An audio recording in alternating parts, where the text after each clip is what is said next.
Muhammad akan membuat video monolog dengan judul teks yaitu Kota Tanpa Buku. Nama saya Dita Andri. Saya Fitri Oktaviani. Saya Sofian Fikri. Saya Putri Wulandari. Saya Kelvin Aldiano. Saya Syahrai Rahman.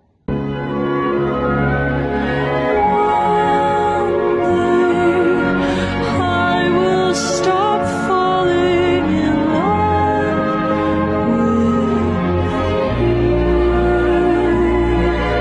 someday. Pernahkah kau ke toko buku, perpustakaan, atau taman bacaan? Tidakkah kau merasa istimewa ketika berada di dalamnya? Di sekelilingmu ada berbagai toko dari dunia nyata dan khayalan, tempat yang pernah kau kunjungi dan yang belum, informasi dan cerita dari masa lalu, masa kini, dan masa depan. Semua berpadu, semua berada dalam genggamanmu. Saat di antara buku, tidakkah kau merasa menjadi raja dan ratu? Ruang dan waktu seolah menyatu tanpa batas. Kau bisa terbang melintasi sekat negara dan berbagai zaman, menyelam ke dalam samudra, melayang di angkasa, bercanda dengan aneka satwa, dan berkelana di tengah padatnya kota, dan juga di rimba raya. Kau tahu, buku adalah jendela dunia, kunci pengetahuan, dan pintu wawasan.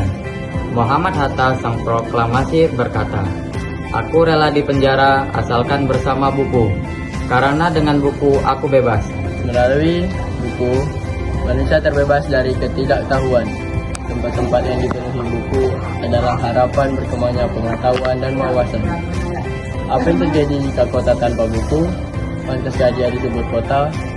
Di kota itu, mungkin informasi datang dari sumber lain, dari koran, televisi, atau internet.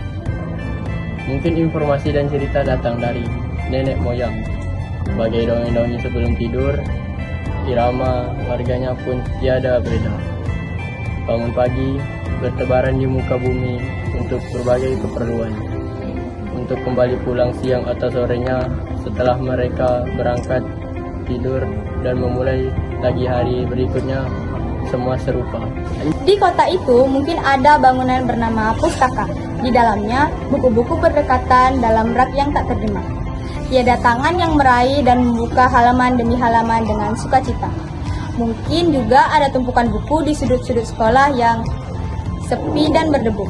Jarang dikunjungi, jarang dibaca. Buku-buku di sana terogok tanpa nyawa. Bagaimana dengan kotamu? Mungkin kau tinggal di kota yang megah atau di gang sempit, di desa terpencil, di sisi pesisir atau di kaki gunung. Adakah perpustakaan, taman bacaan, atau toko buku di dekat rumahmu? Jika ada, apakah tempat itu menjadi wadah berkumpulnya anak-anak dan warga, menjadi pusat perkembangannya wawasan dan pengetahuan, atau hanya menjadi pajangan? Maukah kau menjadi orang yang menghidupkannya? Kau bisa mengunjunginya dan mengajak teman-teman membaca dan berbagi cerita di sana. Jadikan tempat itu sumber kegembiraan dan pengetahuan. Jika tempat itu belum ada, maukah kau menjadi orang pertama yang mengunjunginya? Kau bisa memulainya dari sebuah sudut di teras depan rumahmu. Ajak teman-temanmu mulai langkah baru. Jangan biarkan waktu berlalu tanpa buku. Siapapun dirimu, bersahabatlah dengan buku. Dia akan menjadi teman setiamu sepanjang waktu. Sekian dari kelompok 4. Wassalam.